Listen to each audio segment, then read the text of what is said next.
Chris Hedges, it's so great to have you on the show. I have to say that our audience has been hectoring us for months, if not longer, saying, why isn't Chris Hayes on the show? When Chris Hedges on the show, why isn't Chris Hedges coming on? And I kept saying it's not for lack of effort. We just haven't been able to align our schedules. And I'm so glad that finally we were able to do so. And I'm thrilled to have you on. Well, thanks, Glenn. I'm happy to be here. Absolutely. So I want to begin by, obviously, there's a lot of substantive issues about U.S. foreign policy and domestic politics that I want to talk to you about.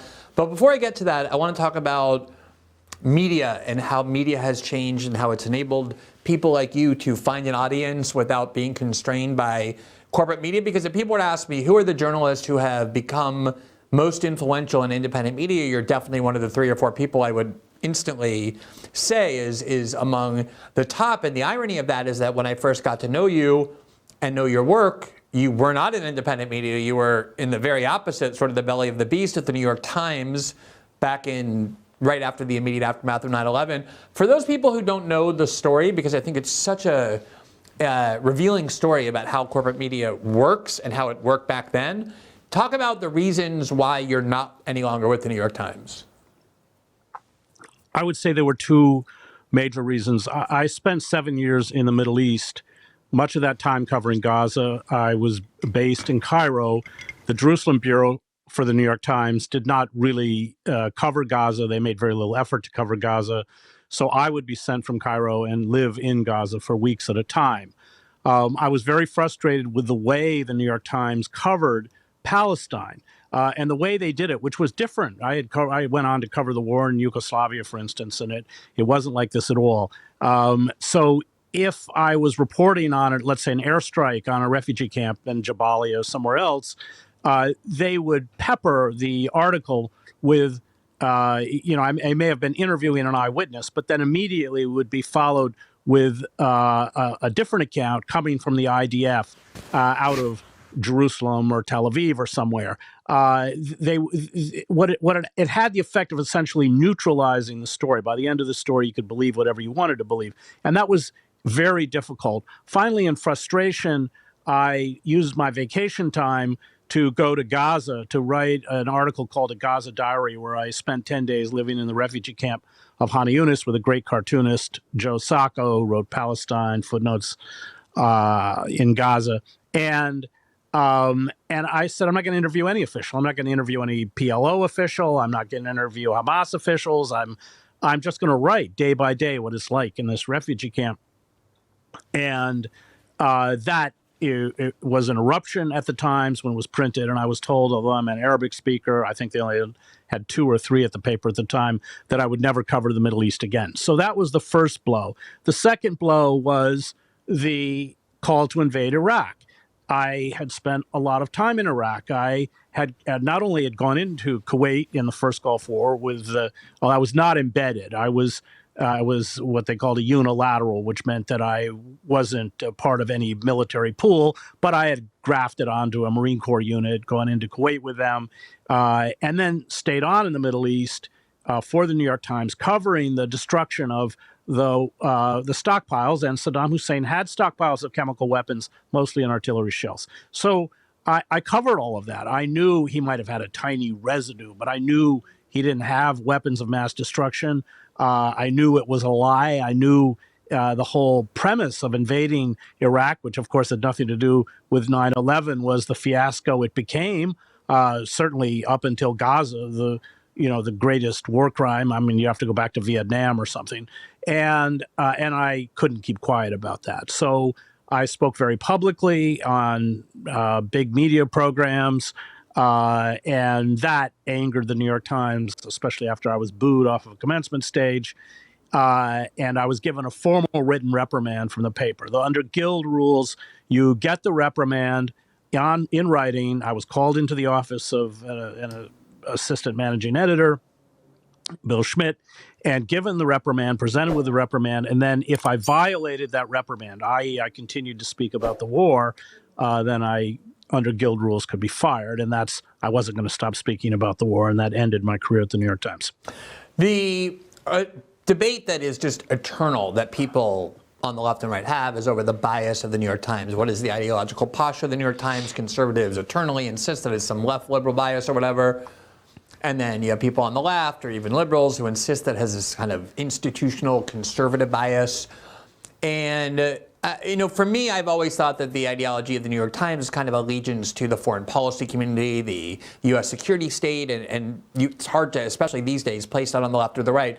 But I'm wondering, and I think there's a lot of people who haven't lived through that history of 9/11, post 9/11, the Iraq War, or people who just did but decided to forget about it. But in those instances where the New York Times was diluting your stories, basically negating the things you were reporting with IDF statements, giving them equal weight, and then especially with this idea that you somehow couldn't speak out against the Iraq War, even though many, many New York Times journalists were free to speak out in favor of it and were absolutely doing that. Would you say that the reason was that the Sulzberger family or the New York Times just institutionally has this ideological bias, say, in favor of Israel, in favor of wars? Or was it more just the kind of post 9/11 uber jingoism that prevailed where, pretty much a lot of people, I would say the majority of people in corporate media decided that their patriotic duty was to align with the war on terror or post 9/11 policies of the U.S. government? I would say it's both. The New York Times, think of the New York Times as the ideology of the New York Times as being Cold War liberalism, which is different from traditional liberalism, which used to be, if you go back to Henry Wallace or maybe the last figure being George McGovern, was confronted the military establishment and military adventurism and the arms industry and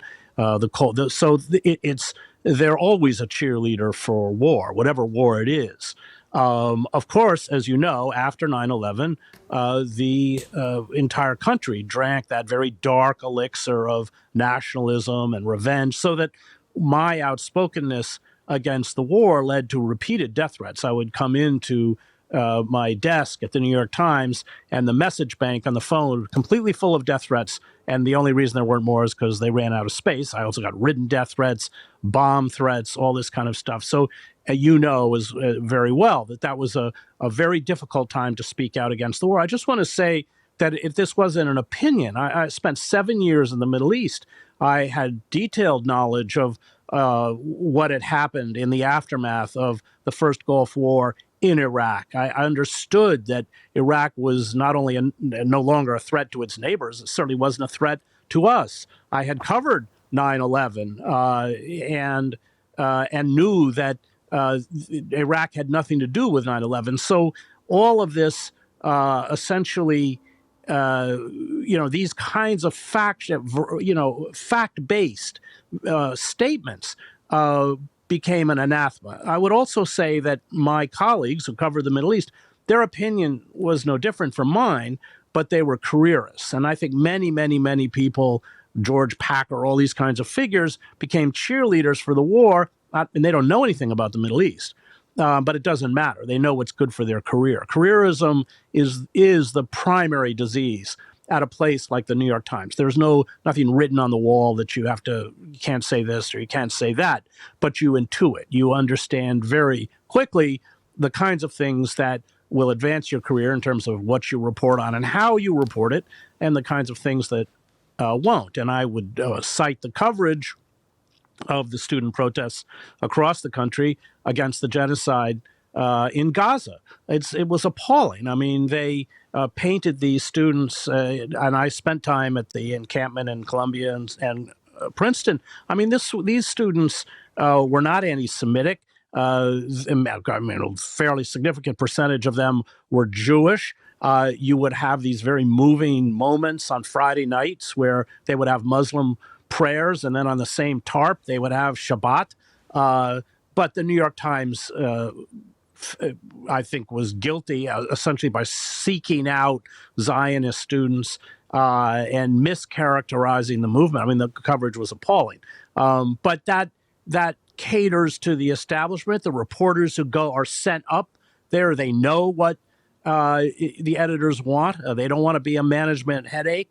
So yeah, I think it's Cold War liberalism, and then it's a pretty knee-jerk response in terms of its support of Israel. Yeah. Yeah. And to write any kind of fact-based narrative out of the West Bank or Gaza. I speak as someone who did it for 7 years. Was a constant battle. I'm sure. So this aspect of careerism that you're describing, I think, is often a very understated factor in why corporate media is so often homogenized, doesn't question anything. It's not a very sexy complaint. It's much kind of more passion-provoking to say, they're right-wing, or they're on the left, or they're pro-war, or whatever. But this careerism aspect, though maybe a little more banal, I think is so crucial. And I have to say, even though I've known this for a long time, the one time I really saw it most vividly is when I began very aggressively and vocally dissenting on the Russiagate narrative, both because I thought it was journalistically baseless, but also because I thought it was so dangerous to play this game of creating this kind of sinister ethos around any communications with Russia. And I would hear from all the time people inside large media corporations, not entry-level journalists, but sort of mid-career, writing to me and saying, I'm so glad you're expressing these doubts. And of course, the subtext was, I can't. And part of me would always say, why can't you? Why don't you? But I know why. It's because the minute they stick their head up with a kind of consolidated media, layoffs, and they're one day yelled at by liberal Twitter or the establishment media of Twitter, they're put first on the list of layoffs and last on the list to hire. It's just very easy to get rid of them for that reason alone. So for me, knowing all this about corporate media, I've always had kind of one foot for a long time in corporate media. Now I'm very much independent media. I always felt like I was a very big booster of independent media. This idea that, independent media is sort of the solution because with technology, it gives a lot of other voices the ability to have a show like this, where ordinarily you would have to have a major television network or a printing press to reach a lot of people. The internet lets you increasingly with a lot of ease reach people in similar ways to the corporate media. Not necessarily the same extent, but in a very influential way. You have, once you left the New York Times, thrived in independent media. And I think they're, as enthusiastic as I am, there's still some flaws in it. I know you recently had a situation with your own work, and I want to get to that in a second. But generally speaking, have you seen independent media, meaning journalists and people who work without corporate support and therefore without corporate constraints, as a very promising alternative to or weapon against corporate media? And is that something that you still believe? I think, there's always been alternative media. We used to have, and I write for Bob Scheer's website, ScheerPost. He used to be the editor of Ramparts. So the role of alternative media is that it always shamed the traditional press into doing their job. That's what Julian Assange and WikiLeaks did, which is why after they had to run his stuff, they turned on him to destroy him, especially The Guardian, Bill Keller at the New York Times, all these kind of figures.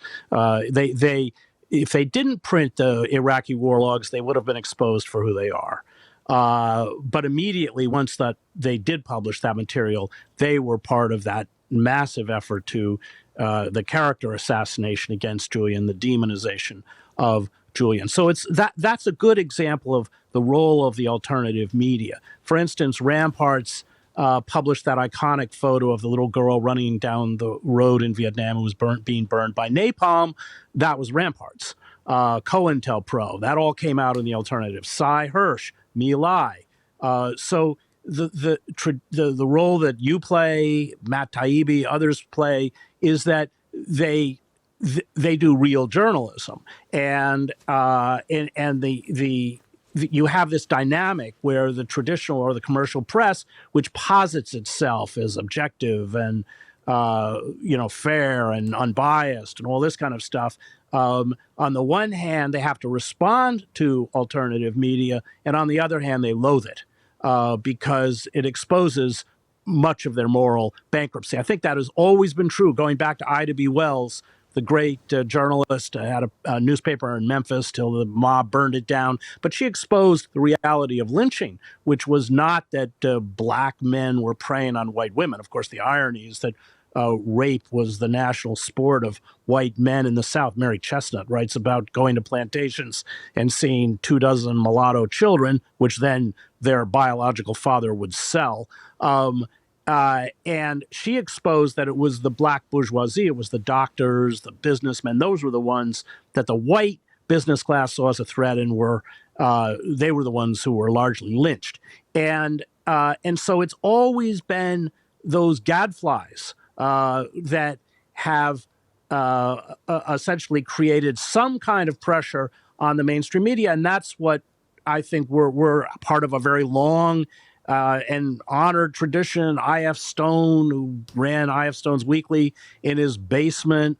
I know that's what you tried to do with The Intercept until it got hijacked. It was you had a wonderful quote. But I knew those three people who were running The Intercept, and I saw a quote or something, tweet or something that I read that said they all wanted to be invited to the dinners at the New York Times, the New Yorker, and that is exactly it. And I know them as you know them, and that's about the disease of careerism. Absolutely. Because institutions like the New York Times are powerful. They're powerful. Yeah, and they're prestigious, and they open doors that otherwise aren't open to you, and for people who crave that being let in. And I know it can be intoxicating. You know, when the Snowden story happened, there was an attempt to kind of demonize me, but then once we sort of won all these awards, it was kind of like, okay, come in and we'll give you all these rewards, and it can be tempting. You have to very vigilantly guard against it, almost reject it aggressively, or it can commandeer you in ways that I saw. So I understand why that's enticing for people. I guess the question, though, is, and you're absolutely right, there's this long tradition, even going back to like, you know, Teddy Roosevelt and the progressive era. A lot of those were just like muckraking journalists who were putting pressure on big corporations and monopolies, exposing all kinds of fraud and the like, political fraud. But I guess the idea that I have, and maybe it's just we always think whatever is more recent is more impactful, but the technology, I think, now allows these alternative media to be not just on the outside with a small audience able to influence and invade the discourse periodically, but you know, you look at some of these independent platforms on YouTube, on Substack, on Rumble, on anywhere, and a lot of them have very large audiences that compete with and sometimes even exceed, say, cable programs in prime time that are backed by major corporations. And I guess for me, I think what always happens is when there's some new kind of counterforce in the incipient stages, people get very excited by it, glamorize it. It's just sort of this revolutionary force, and then it has growing pains and it starts to have its own kind of problems. And for me, the two threats I see to independent media are, number one, the increasing ability to censor the internet, to kind of suppress alternative ideas on the grounds that they're disinformation or hate speech. And number two, the sort of self-imposed censorship that a lot of independent media outlets impose on themselves out of fear that they're going to be stigmatized, the kind of desire to remain, within whatever circles they're in. And I know you had a recent incident where you were working with Real Clear Network, which is Real News Network, yeah, exactly. Which is an independent media platform, and you basically they separated from you, and you wrote a long article about why you think that was. So talk a little bit about that and how that relates to these broader themes of the challenges that independent media might face. Let me first just go back historically, because on the eve of World War I, we had powerful socialist movements in this country, including powerful media organizations like Appeal to Reason and the Masses. And when Wilson brought us into the war in 1917, when we saw the Sedition Act and the Espionage Act, they turned on those. I think Appeal to Reason was the fourth largest circulation in the country. I think the Masses was also very big. You saw very similar phenomena where they shut them down. I mean, they literally shut them down. And you're seeing that kind of pressure now through algorithms, through deplatforming. It does, again, replicate a certain historical period. In terms of the power of the alternative media, I think you're right, and I think this is also something that you and Matt and others have pointed out, is that it also works in tandem with a loss of credibility by the traditional media. The traditional media's MSNBC, CNN, all these shows have completely lost their credibility, and that has created more pressure on alternative media as well. So yes, the technology is different, but the phenomena is much the same, and the engine to the animosity that is directed against us just doesn't come from the state. or the intelligence agencies or corporations, but also from that traditional media, which sees us as a threat, and we are a threat. Thanks for watching this clip from System Update, our live show that airs every Monday through Friday at 7 p.m. Eastern, exclusively on Rumble. You can catch the full nightly shows live or view the backlog of episodes for free on our Rumble page. You can also find full episodes the morning after they air across all major podcasting platforms, including Spotify and Apple. All the information you need is linked below. We hope to see you there.